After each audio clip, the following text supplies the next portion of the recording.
Right, at about, what time is it? It's about 20 minutes in, I think. That's the easy bit done. Forks out, front end off. Anybody who's never had the bike stripped down this far, have a look. Obviously your clocks. Big bunch of wires. Bottom yokes. What we've basically done is whip the front wheel out, drop the fairing off, left the brakes intact, and the speedo cable, and the front forks. Right, time for a cigarette, and we'll crack on, and I'll take some more pictures later on, or video. A bit easier to do a video. I'm doing this by myself, so nobody to hold the camera for me. Ciao for now. Right, just another little in-between video. Handlebars are off. If you can see that. I'll just flip them backwards onto the clocks. Just about to crack the big nut off here. But I'm struggling already. I might have to phone a friend. Or 50-50. Now the symptoms for this, I took it to a bike shop and they said it was absolutely fine. I'm not a good rider, not a very confident rider, and I thought there was a problem. Could have been down my riding skills, and I've tried all sorts. I've rebuilt the forks, different tyres, and to me, if you imagine, I'll talk to the camera I think,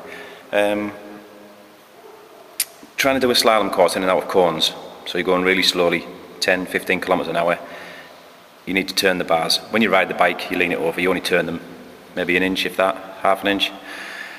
But to me, there used to be a tight spot left and a tight spot right.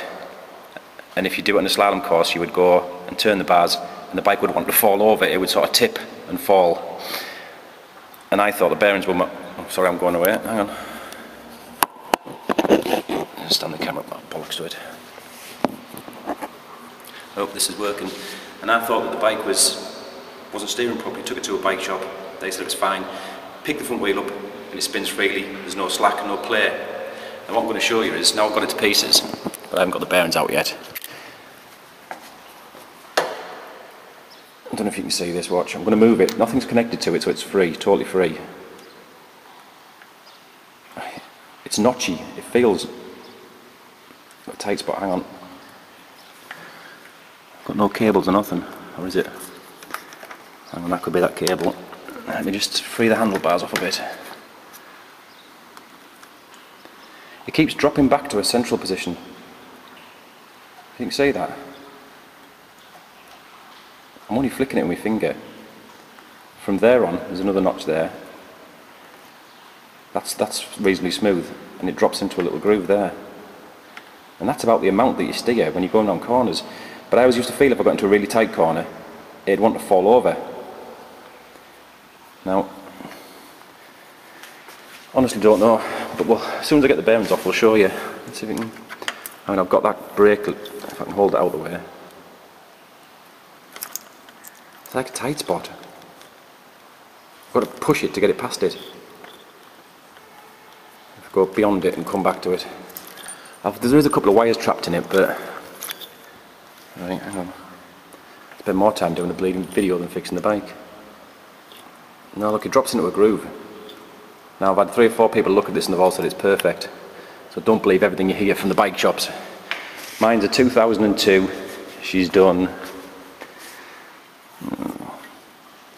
What's that say? 41,000 kilometres in the heat. So we'll see when I get it to pieces and see what happened. Bye for now. Right guys, here's what's not to do. In my eagerness, what I should have done was crack this nut off first while the forks and wheels were still on. The problem now is I can't get any leverage on it because the top yoke and the bottom yoke are starting to spin, and now the top yoke is touching the fuel tank and I can't hold it steady enough to crack off the nut, which really means putting the forks back on, but I ain't fucking doing that. So